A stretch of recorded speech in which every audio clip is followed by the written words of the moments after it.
They hired Patrick Graham, who's the former defensive coordinator for the Raiders, had some time with Mike McCarthy. They've retained quarterback coach Tom Arth, Gerald Alexander as well. So a few familiar faces staying put, but a lot of former McCarthy guys coming with him. James Campen, the offensive line coach who was with him in Green Bay for a long while, coming with him as well. All signs of this very much point towards Aaron Rodgers being the guy coming back. He has a great relationship with James Campen, the offensive line coach. McCarthy has made it clear multiple times. He was on DVE on Friday saying, pretty much reiterating that he would love to have Aaron back. I was more 50-50 on it going into the offseason. I think I'm like 65-35 that it's going to be a yes on Aaron Rodgers returning. That's, I don't have any sort of inside information about that. That's just a gut feeling. And I was with you. I was like, he's done. The Steelers are probably done, but hiring Mike McCarthy obviously could have a big impact on it. And is it a negative thing? I don't think that necessarily. I think whatever. Now they gotta maybe I've heard him been saying things about Will Howard too. So you and I talked about it. I said if he went in there and said Will Howard can be the guy, we just need a little bridge, to get to him, then, it's not necessarily a negative thing if Aaron Rodgers is on board with understanding that, let's just, for example, say they trade for Malik Willis. I would think that there's got to be kind of a understanding between, the Steelers and Aaron Rodgers that, this is what it looks like and this is how it's going to go. Are you good with it? And the hard part for me to grasp is that Aaron Rodgers would ever say, okay, I'll play for I'll do the Kurt Warner thing for Eli Manning. Hard for me to believe he'd amen that, but who knows? And the other thing with it, you look at the current quarterback room, it's Mason Rudolph, Will Howard. If Aaron comes back, that's already 3 guys. If they wanted to bring in somebody else, somebody's got to leave. And it could very well be, Mason Rudolph would be the oddball out there. So I'm just trying to figure out what the hierarchy would look like in terms of, let's say it is, Malik Willis or an Anthony Richardson, and your quarterback room is Aaron Rodgers, Anthony Richardson, Will Howard. You're going to lean on Aaron being your guy throughout the year, I would assume, compared to when they brought in Russell Wilson and Justin Fields. It was very much a competition. Justin ended up starting the first 6 games of the year before Russell Wilson took over. I think that there would be a lot of disparages in terms of the similarities between, if they bring in Aaron, it's very much he's the guy for this year. And then how do you go about either would you put off trading for a guy like a Richardson or a Malik Willis in favor of drafting another guy, whether it be 2nd, 3rd round?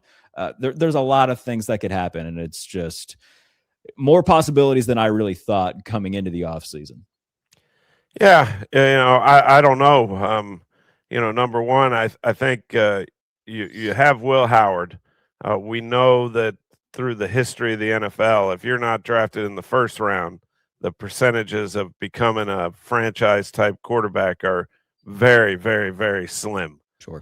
You use the term, what do you say, less than 0 or whatever you say, but it's for it's every like Brock for every Brock Purdy, there's a million guys like speaking of Scott Tolzien, who's interviewing to be the Steelers offensive coordinator here in a minute. But guys who were drafted in the 6th round, tend to not be franchise quarterbacks. Apologies for talking over you there, but yeah, that's usually how I lean. It's not just 6th or higher.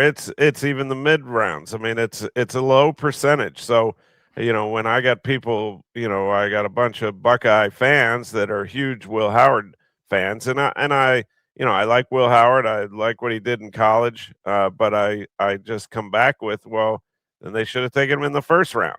If you thought he was, because those Brock Purdy's, Tom Brady's that pan out, over the long haul, are few and far between. So I don't know what's going to, if it's just Aaron Rodgers comes back and you keep it status quo and you believe Will Howard's going to develop into a player that can play, and help you win every week, then I'm okay with that. It's gonna feel very status quo-ish. It will. And like I like Will Howard. He seems like a nice dude. And in terms of the things that he did at Ohio State, yeah, they were great. But in that specific instance, I mean, we've seen a lot of quarterbacks do a lot of good things at Ohio State and not do a damn thing in the NFL. So like that certainly wouldn't be the first of its kind. I mean, for a long time before like CJ Stroud, Dwayne Haskins, like it was, the JT Barretts of the world who were, mobile guys, but it was pretty clear they had a very low ceiling in the NFL. Troy Smith, didn't Troy Smith win a Heisman? Yeah. When he was at Ohio State, and he had a lower ceiling in the NFL where he was a career backup. So like, just because you were a good college quarterback, that certainly does not mean you will be a good NFL quarterback. And I saw somebody say that the diehard Will Howard fans have overtaken the diehard Kenny Pickett fans as like the most unbearable people on Steelers Twitter. I'll sit here and tell you, no, that's not the case whatsoever. I had to deal with 2 years of that. So I'm very much on board with you, though. If they really believe that Will Howard was going to be the future of the team, if they drafted him to be the future of the team, they wouldn't have waited until the end of the 6th round to do it.